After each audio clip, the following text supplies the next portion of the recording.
దేవుడు అన్నాడు, రోజంతా ఇంటి ముందు కూర్చో, ఎవరైనా తెలియని వాళ్ళు వస్తే అరువు, నేను నీకు 20 ఏళ్ల ఆయుష్నిస్తాను అన్నాడు. దానికి కుక్క, స్వామి ఇదేం బాలేదు, నేను అన్నేళ్లు అరవలేను, కాబట్టి ఇదిగో 10 ఏళ్లు నీకు ఇచ్చేస్తాను, 10 ఏళ్లు మాత్రమే అరుస్తాను, సరేనా అంది. అప్పుడు దేవుడు సరే. ఆ తర్వాతి రోజు దేవుడు ఒక కోతిని తయారు చేశాడు. దేవుడు అంటున్నాడు, నీ కోతి చేష్టలు చేస్తూ జనాల్ని సంతోషపరచు, నీకు 20 ఏళ్ల ఆయుష్ ఇస్తున్నాను అన్నాడు. దానికి కోతి, ఏంటి కోతి చేష్టలు 20 ఏళ్ల? అమ్మో, కుక్క తన 10 ఏళ్లు నీకు ఇచ్చిందిగా, నేను అలాగే ఇస్తాను అంది. అప్పుడు దేవుడు సరే అన్నాడు. మరుసటి రోజు దేవుడు మరలా ఒక ఆవును తయారు చేశాడు.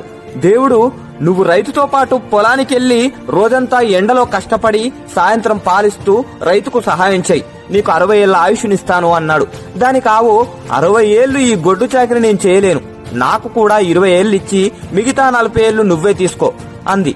అప్పుడు దేవుడు సరే అన్నాడు. తర్వాత రోజు దేవుడు మనిషిని తయారు చేశాడు.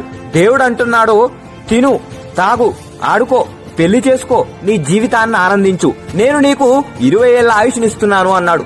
దానికి మనిషి, ఏంటి 20 ఏళ్లేనా? చూడు, నా 20 ఏళ్లతో పాటు ఆవు నీకిచ్చిన 40 ఏళ్లు, కోతి మరియు కుక్కకిచ్చిన 10 + 10 మొత్తం 80 ఏళ్లు కావాలి అన్నాడు. దానికి దేవుడు సరే అన్నాడు.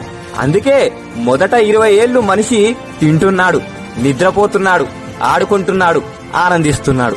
తర్వాత 40 ఏళ్లు ఆవు చేస్తున్నట్టు తన కుటుంబానికి సహాయం చేయడానికి గొడ్డు చాకిరీ చేస్తున్నాడు. ఆ తర్వాత 10 ఏళ్లు కోతి చేష్టలు చేస్తూ తన మనవళ్ళు మనవరాళ్ళని నవ్విస్తున్నాడు. తరువాత 10 ఏళ్లు ఇంటి ముందు కూర్చొని వచ్చే పోయే వాళ్ళని చూస్తూ అరుస్తూ ఉంటాడు. ఏం మనిషి జీవితం రా బాబు ఇది. లైఫ్ లో అన్ని స్టేజ్లంటే ఇవే. జై హింద్.